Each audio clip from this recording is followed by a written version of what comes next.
Hey folks, it's Chris Gordon here with you, and I'm here today to talk about another guitar player that has been inspiration to me and countless others, and that is Mr. Jimmy Bruno.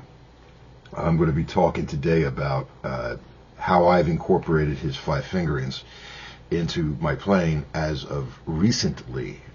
Anyone who knows me knows that I've been a 3-note per string player.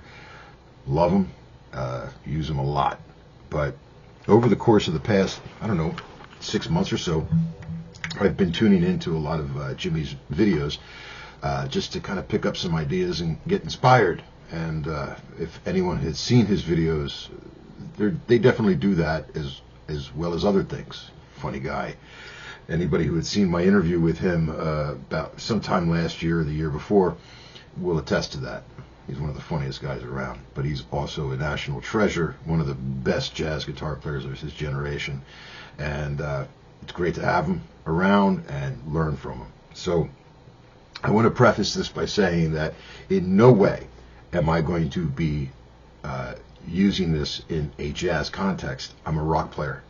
I love jazz. I've performed it before. I've played it, but I am not a jazz player per se. I am obviously a rock guy. And what I wanted to do was see if some of Jimmy's teachings I could incorporate into my own playing, into my own way of practicing. So I'm not here to get into the five fingerings in terms of showing you. That's why the link is in the description to his videos. He gets into depth with the five fingerings and how to use them through all 12 keys. So check out the link, go to his page, subscribe, all that good stuff. What I'm here doing today is showing you how I practice them and how I put them into my playing and how I kind of conjure ideas with it. So let's jump in and see what happens.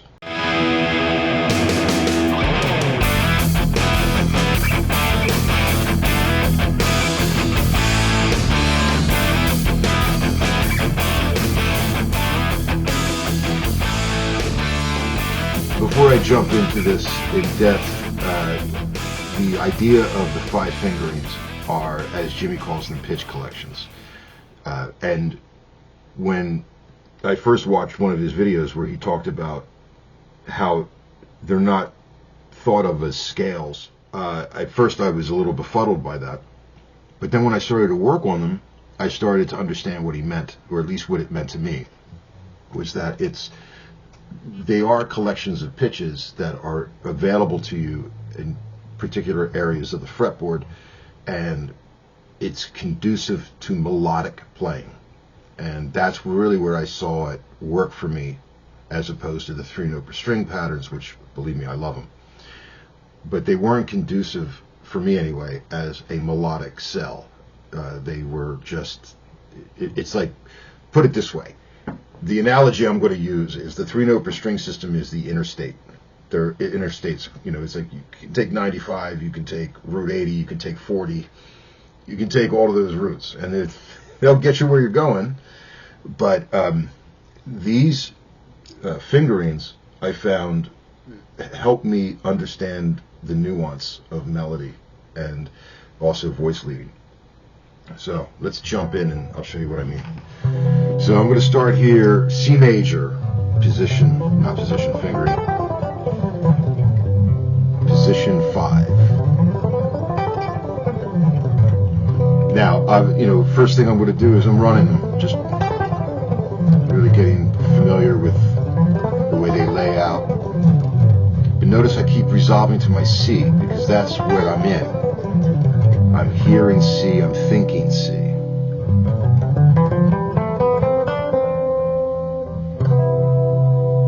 Now, the very first thing I did is I would play through this fingering and locate all my C's. I would find that resolution.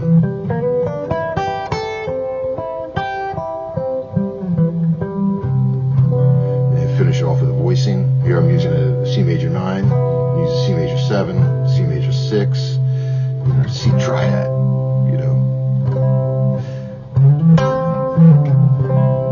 Okay, and I'm just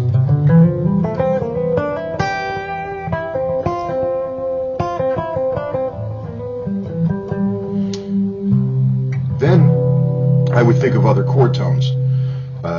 In this case, let's just think of the triad first. I have C, E, and G. So I want to know where all my E's and all my G's are, as well as I'm just playing through this fingering. There's the chord. Resolving all these to E. And then maybe how about a G? Let's see.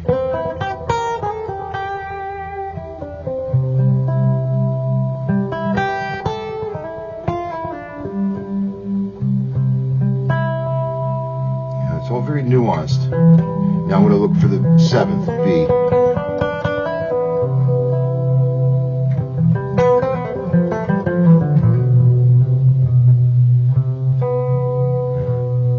B natural, right against that C major.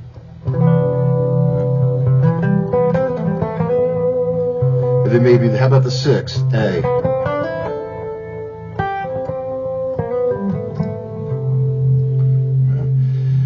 And it's flavoring, so I'm listening to that and seeing what I like, you know. And then the next step for me would be to start playing around that fingering with notes that are not in the key of C. There's my B flat sliding into a chord tone B. And I know jazz players will talk about approach tones, enclosures, all that great stuff. A lot of the times when I'm playing, I try not to think, oh, I'm going to do an enclosure now. I try to just listen to something that is going to work.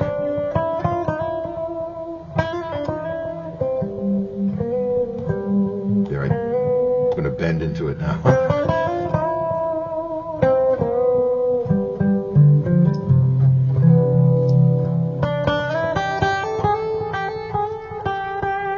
A flat.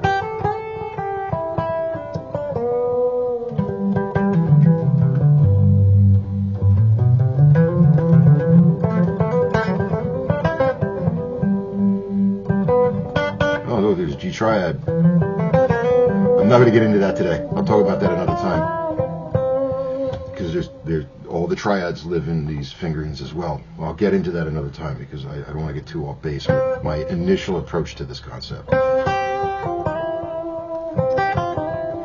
So right away, like right there, I have a melody. Now I've been practicing all morning, and that's the first time that it's ever come to me.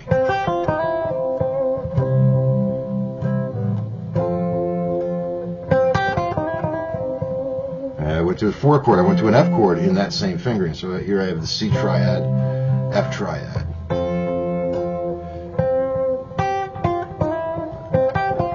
I like that little melody. Let's try that again. See, I hope I can remember it. I have to rewind my own video to learn what I did.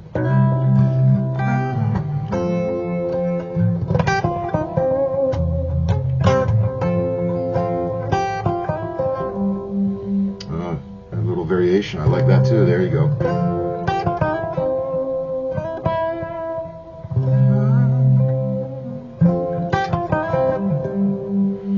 Okay, then that's a motif. I think of that as a motif. Now what I'm going to do is I'm going to be vamping. I'm going to play against my own time feel.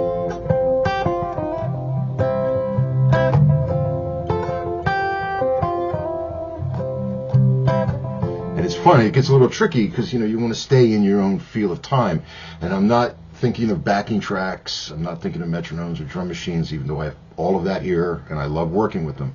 But this I find to be it's a little bit more intimate with the way I am as a player, where I'm like really just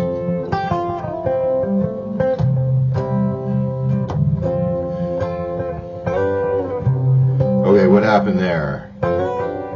F triad slid up to a G triad to come right back. Okay, I like that.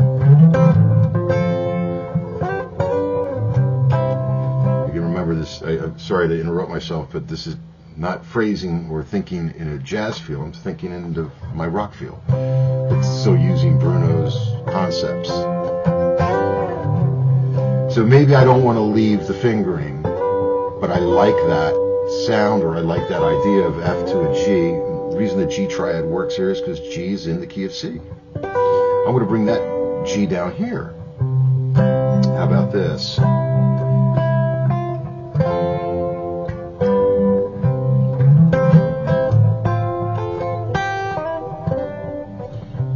Here's an idea.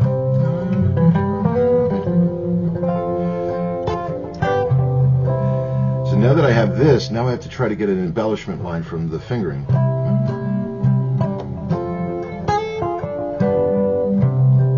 That might work. Extended the bar there. Okay, now I'm going to work that out.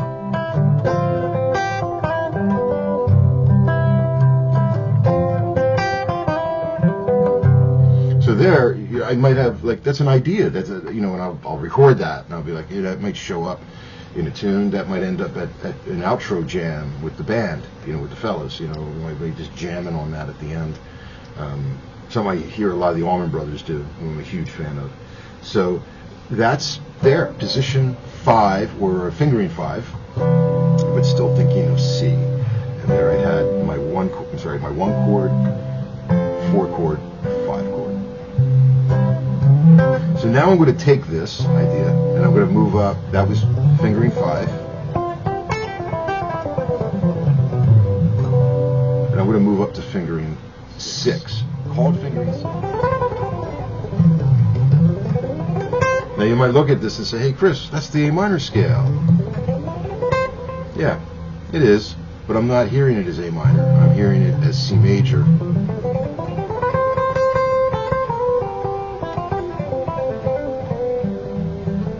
And everything I did before that I did here, I'm going to do it again by C.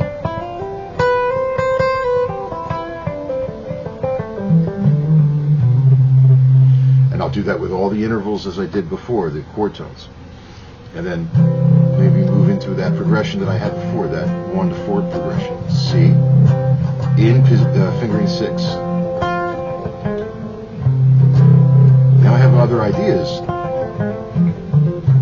that are coming to me because of the way the notes lay out in this position. C major, F major, even F major 7, which is kind of cool. Like here, I had a C major 9, and then when I went to F major 7,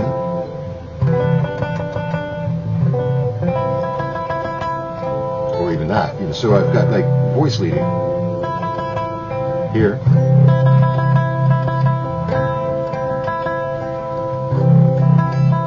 So my soprano note stays the same through both chords. That's important to me when I'm recording and writing, because sometimes, like piano players do, there's certain notes you want in part of the voicing. So that's why it's important to be able to find as many chord voicings as you can within each of these fingerings. So this one, C, F, and maybe I'll do what I did earlier where I had that slide chord, that F triad up to the G, because now I'm in that fingering.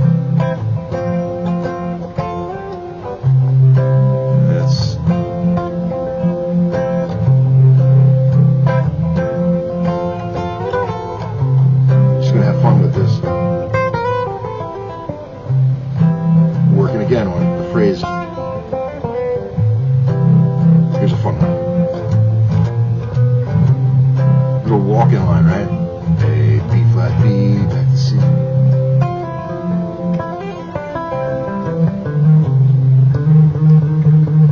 Another outside note, the E flat there, it's nice.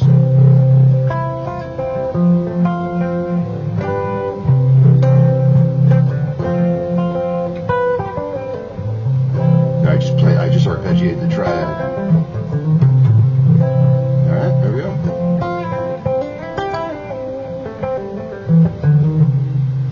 Same thing as before, maybe I'll bend.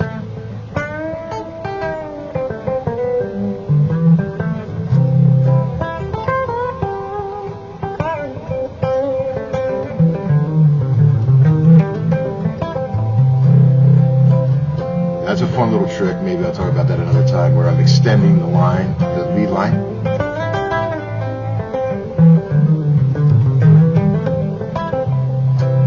I'm still hearing that quarter in my mind, that drum beat, that whatever that feel is I've got.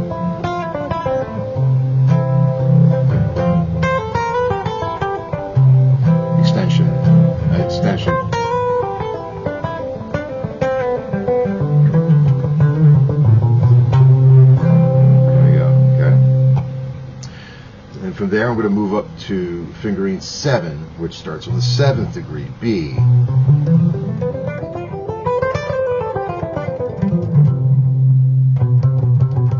This one's pretty apparent. You hear the root.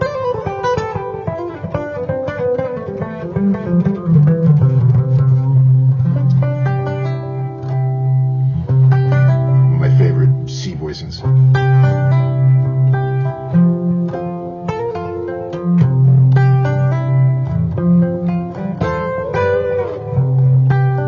Back to that idea.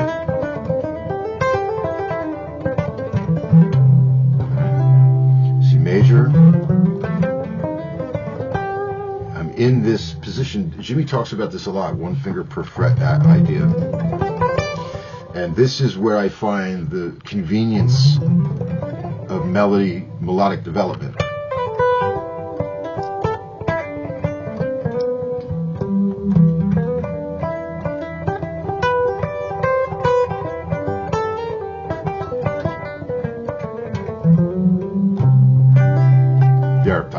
I really kind of brought that home to a G7. Talk about that another time too. So, sorry, I'm jumping around a little bit here today, but you're kind of witnessing how I go through this process. This is, I'll spend hours doing this, just working through ideas. So here, let's see, we got C, 4-chord F, little liberty, reach up to my B natural, get that. Kind of nice. How about this?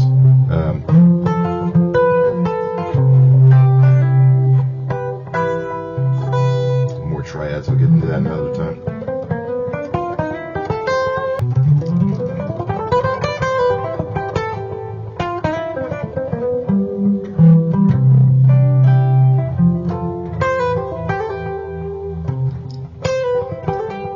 Good, good. That's a melody.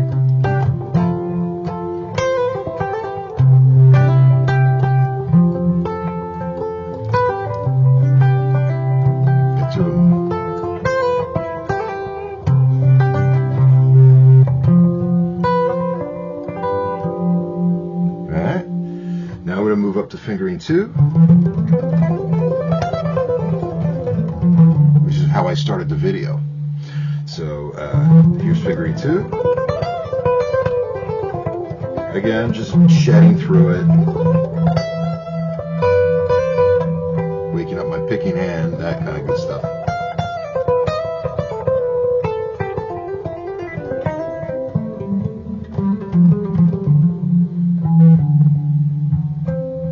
C. Remember, I'm always looking for that root because this is I'm in C major right now, so I'm feeling C major. So there's my C. Here's my F. Here's my 4-chord. Watch this. G. Look at that. Just flip the hand or flip the fingers. 4 to 5. Let's see. So we have C.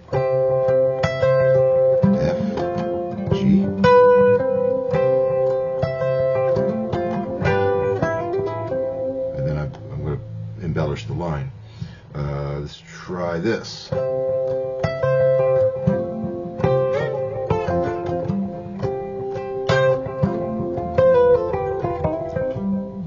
Now here's a fun little thing you can try. I've got the C, and I'm going to move up to a D minor, which is a 2-chord. Okay? So watch what happens if I do this. I get a whole new vibe. So maybe I'll go 1, 2, 4 instead of 1, 4, 5. So again, the C is my 1, 2, 4. Maybe there's the 5. Why not?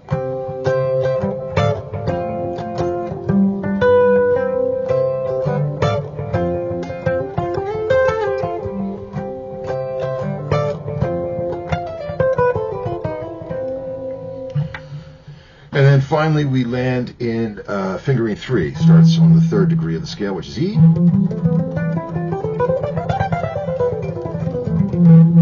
Okay. Again, I'm going to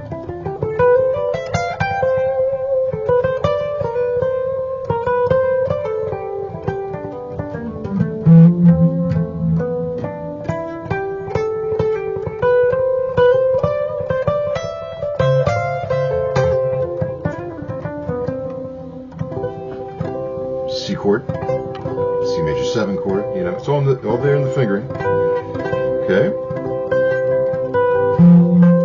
F.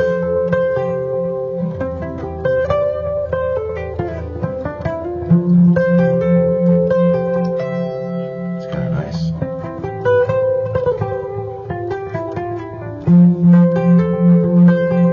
And how about we do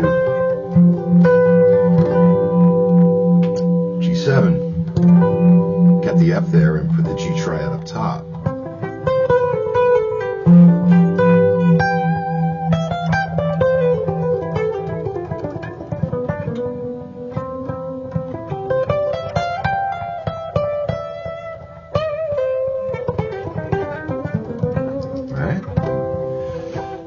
So you can see just how much you can take from this, and that's just the key of C. And you can also focus on other chords in the key. And the reason I bring that up is us rock players, we like modes. We like to play in modes. This applies to modes as well. Though it may not seem that way on the surface, it really does. So I'm going to be talking about that next time. But in the interim, like I said, check out Jimmy's page and definitely subscribe. And I have found that incorporating this stuff into rock playing is extremely effective. So by all means, I'll talk to you all soon. Hope everyone's having a great one. Cheers.